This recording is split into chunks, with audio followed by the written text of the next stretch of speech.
Real estate में जो भी डेवलपर्स होते हैं, जैसे कोई अपार्टमेंट बनाते हैं या कोई चीज़ फ्लैट्स बनाते हैं, तो उस केस में क्या होता है, उनके लिए आरसीएम के अंदर ये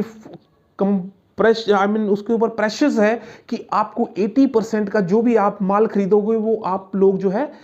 एक registered person. Hello everyone, I welcome you all on CA ground and this is Mohinder.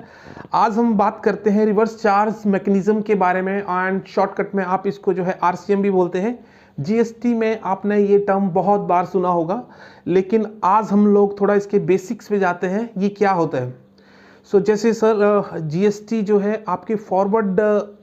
Case में लगता है, फॉरवर्ड चार्ज में लगता है। जैसे कि आप लोग कोई सेल कर रहे हैं, उस केस में आप क्या करते हो भाई, 100 रुपीज़ अगर वैल्यू है तो आप उसमें जो है CGST लगाते हैं 9% और SGST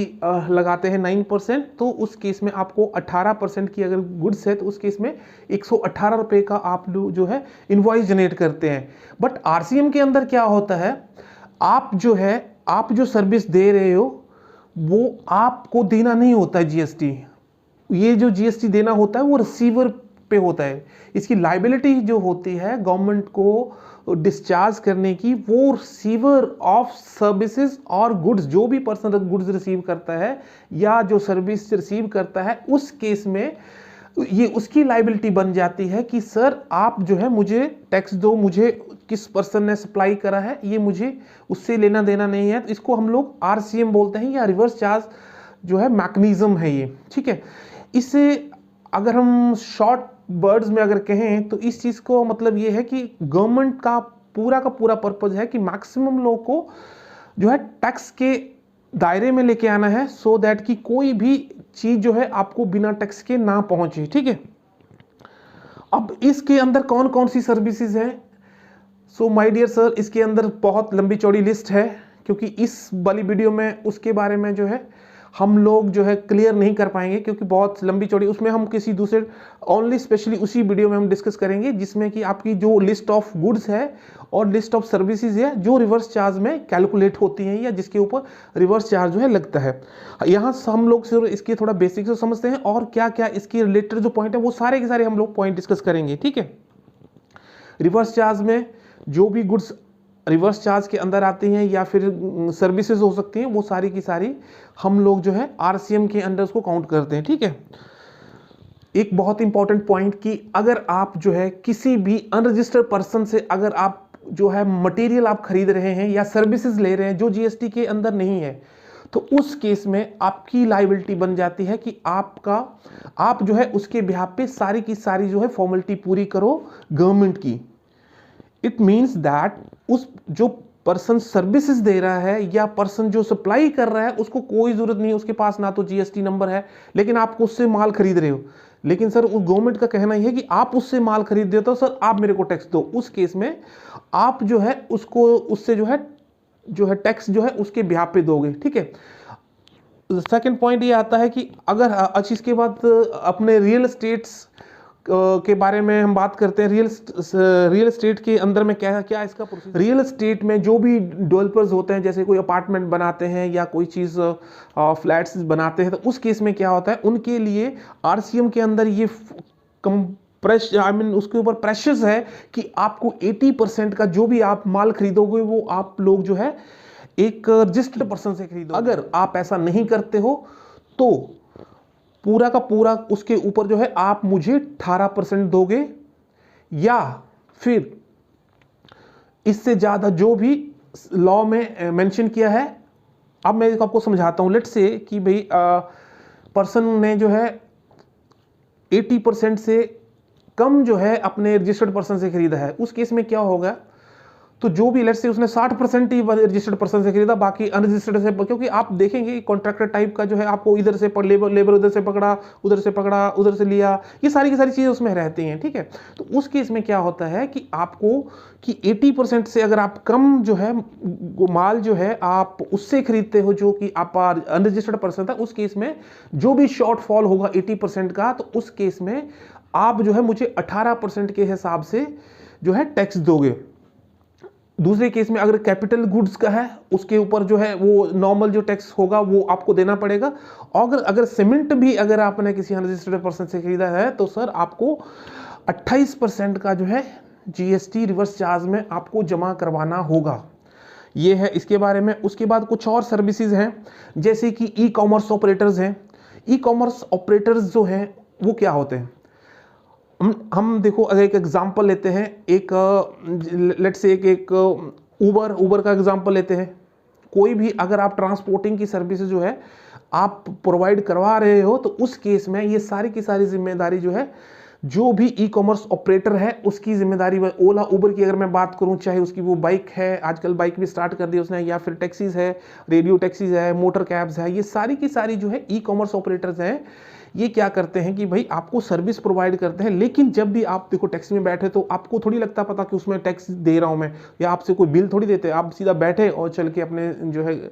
डेस्टिनेशन पे उतर गए।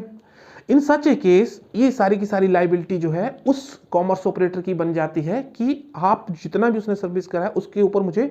RCM चाहिए, आप मतलब कस्टमर पे के बिहाफ पे आप मुझे गवर्नमेंट को टैक्स दो, ठीक है। दूसरा केस में कोई भी अगर सर्विसेज जो है आप किसी को होटल में सर्विस प्रोवाइड कराते हो, तो पूरे के पूरे उस केस में भी e commerce, let's take an example of this OYO and Make My Trip, ये दोनों की दोनों जो है होटल की सर्विसेज जो प्रोवाइड कराते हैं, ये भी ई कॉमर्स ऑपरेटर्स हैं। इस केस में भी आपको जो है उनको जो है गवर्नमेंट को जो है टैक्स देना होगा RCM के अंडर। द थर्ड केस है आपका कोई भी अगर आप जो है हाउस कीपिंग का सर्विस दिलाते, कारपेंटिंग का है या फिर प्लम्बिंग का है, ये सारी की सारी सर्विसेज अगर आप प्रोवाइड कराते हो, तो उस केस में भी आपको उनको जो कंपनियों को जो है वो RCM के अंडर गवर्नमेंट को टैक्स देना होगा। Let's take an example of Urban Clap. Urban Clap क्या करता भी, आपने ठीक है बुक करा, सर्विस बुक करी, उस केस में उन्होंने सर्विस प्रोवाइड, उनका काम खत्म हो गया, उस केस में ये उनका अर्बन क्रैब का काम है कि वो गवर्नमेंट को उसके बेस पे टैक्स दे, ठीक है। उसके बाद हम लोग बात करते हैं कि क्या RCM के अंदर GST रजिस्ट्रेशन कराना मैंडेटरी है? यस माय डियर सर, क्योंकि अगर आपके पास GST रजिस्ट्रेशन नहीं है तो आप उस केस में RCM का जो है सर्विस नहीं ले सकते, मतलब अनरजिस्टर्ड पर्सन से नहीं ले सकते। उस केस में क्या होगा, दोनों के दोनों पर्सन जो है अनरजिस्टर्ड पर्सन हो जाएंगे, और उस केस में आपको क्या होगा कि आपकी जो सर्विस है वो कहीं पे काउंट नहीं होगी, गवर्नमेंट को कहीं से टैक्स नहीं जाएगा। इसलिए आपको RCM के अंडर कोई भी थ्रेशहोल्ड लिमिट की जो है नहीं है, थ्रेशहोल्ड लिमिट नहीं है। उस केस में आपको कोई भी अगर आप सर्विस कर ले रहे हैं तो आपको रजिस्ट्रेशन करवाना होगा, ठीक है। इनवॉइसिंग रूल्स क्या है? इनवॉइसिंग रूल्स सर क्या कहते हैं, आप जो है उस अनरजिस्टर्ड पर्सन से जैसे आप माल ले रहे हो या रिवर्स चार्ज में अगर आप कोई सर्विस ले रहे हो, तो उस केस में क्या है आपको जो है खुद अपने आप जो है इनवॉइस उसके बिहाफ पे करना पड़ेगा, और उसके बिहाफ पे आपको जो है गवर्नमेंट को टैक्स देना पड़ेगा। ये सारे का सारा जो है सिस्टम बना हुआ है इस हिसाब से, और उसके ऊपर जो है आप इसका जो इनपुट टैक्स क्रेडिट जो है वो आप इसका क्लेम कर सकते हैं। सबसे पहले आपको इसको जो है डिपॉजिट करवाना होगा, और उसके बाद जो है आप इसका जो है RCM का क्लेम कर सकते हैं, ठीक है। इनपुट टैक्स क्रेडिट है, the recipient can take the ITC। हाँ, तो जो भी आपका ITC है, वो जो भी रिसीवर है वो उसका ITC क्लेम कर सकता है। और इसकी जो टाइम ऑफ सप्लाई, अगर मैं बात करूं टाइम ऑफ सप्लाई की गुड्स के केस में, तो उस केस में क्या होता है कि जो भी आपकी डेट, जब भी आपको गुड्स जो है रिसीव हुई है, या फिर जब भी आपको जो है पेमेंट जो है आपने पेमेंट करी है, या फिर 30 days from the issue of invoice, इनमें तीनों में से जो भी पहले आएगा वो सप्लाई की डेट मानी जाएगी, और उसके अकॉर्डिंग ही आपका जो इनवॉइस है वो जो है उसकी लायबिलिटी जो है बनेगी आपकी, ठीक है। अगर हम बात करते हैं time of supply in case of services में, अगर मैं सर्विसेज में इसकी बात करूं तो उस केस में क्या होता है कि आपकी जो डेट ऑफ पेमेंट्स है, वो जब आपकी पेमेंट आपने जो है जिससे सर्विस ली है उसको जब आपने पेमेंट करी है, तो उस केस में जो पेमेंट की डेट की एंट्री है वो ले लेते हैं, या फिर जब भी आपके बैंक अकाउंट से डेबिट हुआ है वो वाली डेट ले लेते हैं, या फिर 60 days from the date of issue of invoice whichever is early, इनसे जो भी पहले आएगा वो हम लोग टाइम ऑफ सप्लाई जो इसको कंसीडर कर लेते हैं। और लाइबिलिटी टू पे tax GST under RCM, RCM की जो लाइबिलिटी है पे करने की सर वो किसकी है, रेसिपिएंट की सर, उसका ये लाइबिलिटी है, उसके ऊपर लाइबिलिटी है कि वो जो है अब उसके बिहाफ पे जहाँ से उसने माल खरीदा है, जो पर्सन अनरजिस्टर्ड था वहाँ से माल लेके आपने खरीदा है, तो उस केस में आप जो है गवर्नमेंट को उसकी जो पेमेंट है वो आप करोगे। ठीक है,